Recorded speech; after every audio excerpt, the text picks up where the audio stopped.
Hey, big bro, how many times have you played princess in this car? Out of the blue, my 5-year-old niece Tiana asked this question. Huh? While driving, my husband Corey responded with a surprised look. What do you mean, playing princess? Well, have you had a lot of princesses in the car?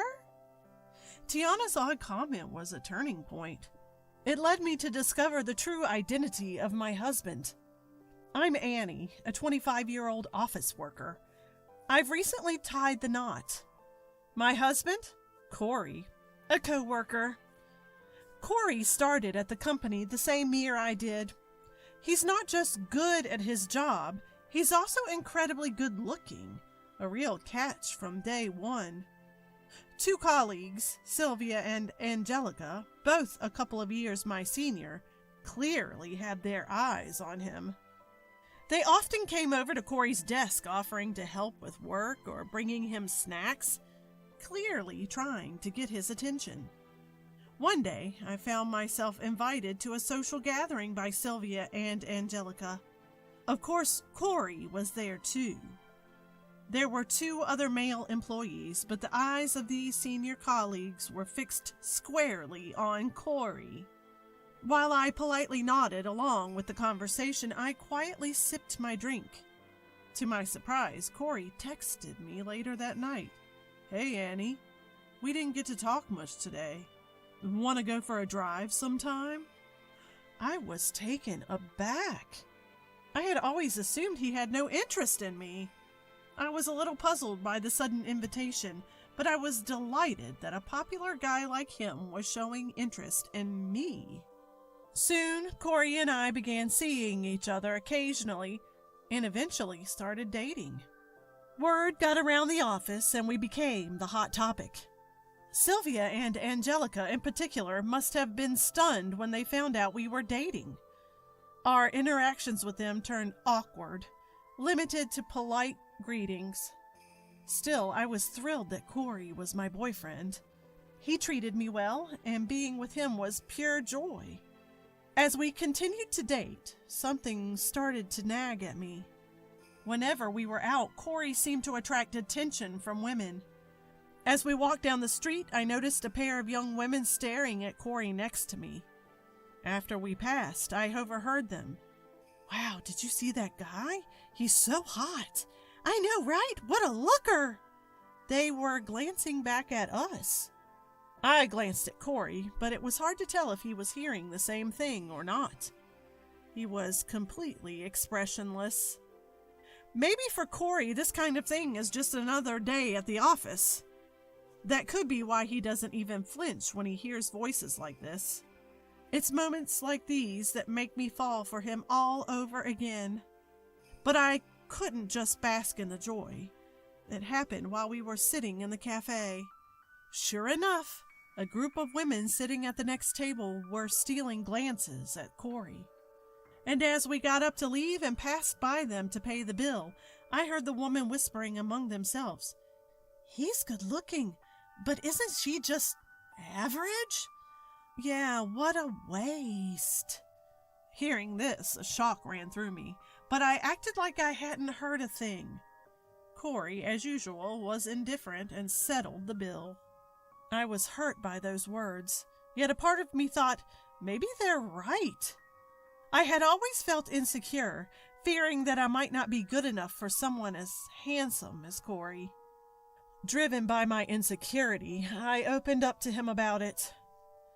I do love you, Corey, but sometimes I worry. You're quite the catch, and I wonder if I'm enough for you. After hearing me say this, Corey looked surprised, but quickly responded with a warm smile. You don't have to worry, Annie. I love you just the way you are. Those words brought tears to my eyes, and I decided to stop overthinking it. And so, our relationship thrived and led us to marriage. At our wedding, Corey was quite the hit with the ladies. My aunt in her 50s ran up to me, exclaiming, "Annie, you've scored a handsome hubby! Way to go!" My old friends also came up to me, whispering, "Your husband is so handsome. We're jealous." But I had no more worries. Corey had chosen to marry me, after all. I was so happy. Among the wedding guests were Sylvia and Angelica, my senior colleagues. Both congratulated us, smiling warmly. Congrats! Wishing you all the happiness! I hugged them both, saying, thank you. My older sister and her family also attended. My sister is 4 years older than me and has a 5-year-old daughter named Tiana. I had asked Tiana to be our flower girl. I've always adored Tiana, so having her as part of the ceremony was a joy. Sometime after the wedding, my sister asked if we could babysit Tiana for a bit. Corey had the day off, so I happily agreed. When my sister came to pick her up, Tiana was fussing, saying she didn't want to leave yet. My sister had to carry the crying Tiana away, thanking us before she left. It seemed Tiana wanted to stay longer, I said. Yeah, Corey agreed. You know, we talked about taking a spa getaway, just the two of us, right? How about we take Tiana along next time? Wait, to the spa? Yeah, she was our flower girl, so it'd be a nice thank you. What do you think? If you really want to. Sure. Really? Thank you, Corey. With that, we got the green light from my sister to take Tiana on an overnight spa trip. Corey drove, I was in the passenger seat, and Tiana sat in a child seat we borrowed from my sister. Tiana was all smiles, excited for the drive. We chatted and snacked as we made our way to the spa. After a while, Tiana started to talk. When I was in my mommy's tummy? What? I was shocked. I remembered my sister saying that Tiana might have womb memories. At bedtime, Tiana had mentioned some uncanny things my sister had told me. In my mommy's tummy, I was usually sleeping, but sometimes I'd wake up and float around. Wow, Tiana, that's amazing. You remember so much. Yeah, and I could also hear Mommy's voice. Really? Hearing this, even Corey, who was driving, couldn't hide his astonishment. Wow, can't believe this stuff actually happens. It's amazing, isn't it? Kids are something else. Soon after, Corey saw a convenience store on the side of the road. He parked the car and went inside to shop. Tiana and I decided to wait in the car. Eventually, Corey came back and we resumed our journey to the hot springs. As we were driving, Tiana suddenly said something surprising. Hey, big bro, how many times have you played princess in this car? Corey almost spat out his coffee. What? Corey looked perplexed as he repeated, Princess? Games? Yep, you've had a lot of princesses in here, haven't you? Caught off guard by Tiana's abrupt comment, Corey was left wide-eyed and speechless. Confused, I turned around to question Tiana. Tiana, what do you mean by princesses? I mean, you've played princess a lot in this car, haven't you? I was as baffled as Corey was. Seeing our confusion, Tiana teased. I won't tell. It's my secret now because I found out on my own. Tiana wouldn't elaborate any further, giggling to herself and whispering, It's a secret. Suddenly, she grew tired and fell asleep. The atmosphere in the car turned strangely awkward. Still puzzled by Tiana's words, Corey and I conversed. So, what was Tiana talking about? This princess thing? No idea, man. I know she likes princess characters and often plays pretend at home. Maybe she saw a princess in the car? Who knows? You know, it seems like Tiana might have some sort of prenatal memories, and maybe even special intuition. Come to think of it, she did mention she found out something on her own. About 2 hours later, we finally arrived at the hot springs. Tiana woke up as we arrived and went with us to our hotel room. All three of us entered the room, and Tiana happily gazed out the window. I want to hit the hot springs right away. Is that cool? Sure, go ahead. Corey left the room alone to take a bath. I chatted with Tiana in the room, feeling relaxed. But then I remembered what happened in the car and I had to ask her again. Hey, Tiana, earlier in the car you asked Corey, how many times have you played princess in this car? What was that about? Uh-huh. I have no idea what you were talking about and it's been bothering me. Well, then I'll show you, Annie. Tiana opened her small bag that she always carries and began to lay out various items on the table. What are these? These are the things I found in Big Bro's car. They were cute, so I thought I'd keep them a secret and take them all. I looked at the items Tiana had laid out on the table, and I was stunned.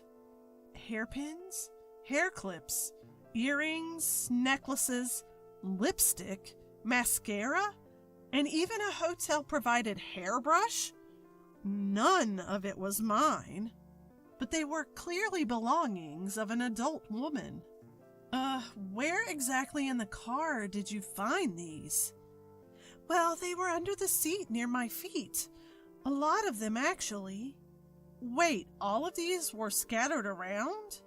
Yes, it's like a princess playset, right? Rin has a lot of these at home, too. That's true. Listen, can I hold on to these? I want to ask Corey something. What? No way, I found them. I'll buy you another adorable princess set, okay? Really? Okay, fine then. With that, I put everything Tiana laid out on the table into my bag. I had thought Tiana had some special perception, talking about prenatal memories and such, but it seems that wasn't the case. However, my gut feeling wouldn't go away. Whose are these? Then Tiana and I went to take a hot spring bath. When we returned to the room, Corey was already there fiddling with his mobile phone. Upon our entry, he hurriedly stuffed his phone into his pocket, looking somewhat suspicious. Welcome back. Thanks. The hot springs were nice, right? Yeah, this place has amazing springs. Tiana got all warmed up too. Yes! After that, we enjoyed a luxurious dinner at the hotel. At night, Tiana, probably tired, fell asleep early. Corey was sprawled out, playing with his phone. Hey, Corey. Could you take a look at this? I placed all the items I had just received from Tiana on the table. Corey, rising from his seat to get a closer look, seemed to freeze, speechless. Looks like Tiana found all these things rolling around on the floor of the car. Corey, who had been slightly flushed from drinking, suddenly turned pale. She thought these were all princess playset stuff. Accessories, lipstick, mascara, brushes, and all. Is that what this is about? So whose necklace is this? I held up the necklace for Corey to see. He didn't answer. Next, I took the lipstick and examined it closely, and it had the name Sylvia engraved on it. Sylvia? At this, Corey averted his eyes. Corey, this can't be Sylvia from work, can it? Corey remained uncomfortably silent. Why would Sylvia's lipstick be in your car? Did you give her a ride? He nodded in silence. Why? Are you seeing Sylvia? He nodded again. Are you kidding? Was this before or after our marriage? Corey answered in a somber tone. Both before and after. What? I was so shocked my mouth stayed wide open. After digging for the truth, Corey finally admitted to having an affair with Sylvia. But the surprises didn't stop there. I began to worry about Angelica, who used to be close to Sylvia and also chased after Corey back in the day. Hey, you're not involved with Angelica too, right? Corey averted his eyes. You've got to be kidding me! Turns out Corey had been secretly seeing both Sylvia and Angelica while we were together. This continued even after we got married. Given that Corey, who works in sales, often worked late and went in on weekends, I now understood why he seemed so busy all the time. When I started dating you, Sylvia began sending me tons of emails every day. She wanted to meet, just the two of us. So I'd meet her occasionally. Then Angelica reached out, and I couldn't say no, and things just spiraled from there. I can't believe this. I felt so drained that I just sat down where I was standing. My handsome, kind husband had been involved with 3 women at the same time. As I probed further, it turns out Corey had dated multiple women since high school. At one point during college, he was seeing up to 5 women at the same time. I never wanted to ask Corey about his past relationships in detail. I thought nothing good would come of it. But to think he was this much of a womanizer. If you wanted to date multiple women, why the heck did you marry me? You could have stayed single and lived it up. I genuinely wanted to marry you, Annie. You're the steady type, someone I wanted as my wife. My parents were also pressuring me to get married and give them grandchildren. So you didn't think you should break up with the others? I really love you, Annie, but I also needed different types of relationships. What? Sylvia is like the dependable older sister, and Angelica is, well, harsh, but physically my type. They all serve different roles for me. It's been normal for me to rotate through multiple women. By now, I was beyond angry and just dumbfounded. My once dashing husband now just looked like a total sleaze. But I had no idea there was something left in the car like that. Me neither. If Tiana hadn't found it, I'd still be in the dark. I'm really sorry. Remember how I used to say I felt insecure because you're so popular? That I felt I wasn't good enough for you? Yeah. Well, that's changed. No matter how handsome or popular you are, you're just a low-life man. Corey looked down in defeat. If you want to sneak around, then go ahead and do it for the rest of your life. You'll find women who will flock to you just because you're good looking. But I'm done. I want a divorce. Corey's shoulders slumped. It was now late into the night. Tiana was sound asleep. I was thankful to Tiana for finding all those lost items in the car. If not for this turn of events, I'd still be living in ignorance about the real Corey. What was supposed to be a happy hot spring trip had turned into the worst night of our lives. I was grateful to have caught on to Corey's infidelity sooner rather than later. The next day, the 3 of us went home and dropped off Tiana at my sister's place. Once the vacation ended, Corey and I headed back to work. His face was ashen. Everyone arrived for work and the morning meeting began. Today, I was the one leading it. Good morning, everyone. A quick announcement about some lost and found items. It turns out my husband's car was a treasure trove of lost items. Upon asking him, it seems they all belonged to Sylvia and Angelica. I said this while placing the lost items from the car onto my desk. Both Sylvia and Angelica looked shocked, and the other employees started murmuring. Corey just stood there with a blank expression. This lipstick has Sylvia's name on it, doesn't it? As I held out the lipstick, Sylvia rushed over with a flustered look to claim it. I'm not sure about the rest, so could you two sort it out? Sylvia and Angelica started dividing up the various items I had placed on my desk. Both were visibly sweating and flushed. Sylvia, Angelica, thank you for entertaining my husband so thoroughly before and after our marriage. I understand he's been a frequent guest at your homes. Sylvia and Angelica looked tense. The other employees and even the boss were stunned. Since I've found out that my husband has been seeing both of these ladies while married to me, I've decided to divorce him. Corey's face sank so low it almost disappeared. I'm stepping down as his wife, so feel free to fight over him as you please. That's all for me. Thanks for listening. This concludes our morning meeting. I sat down, and the room buzzed with whispers.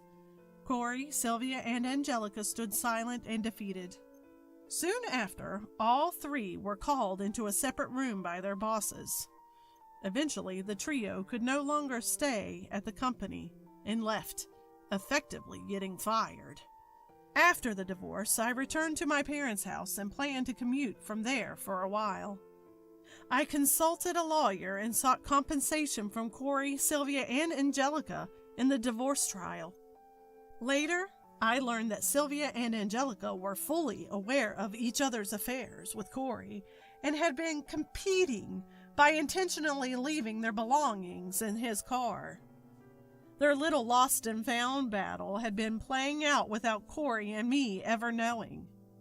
Post-departure from the company, none became a couple and they all dispersed. All three had a tough time finding new jobs, partly because they'd left the company in what was essentially a firing. Now, it seems, they're all scraping by, dipping into their savings and taking part-time jobs to keep up with their alimony payments from their divorce cases. On top of that, it appears the rumor has spread and they've lost the relationships they had built up over the years. As for me, being back home meant I saw more of my sister and Tiana. Tiana still adored playing princess, happily prancing in front of the mirror in dresses and tiaras. You really are a cute princess. Yeah, I hope I will marry a handsome prince someday.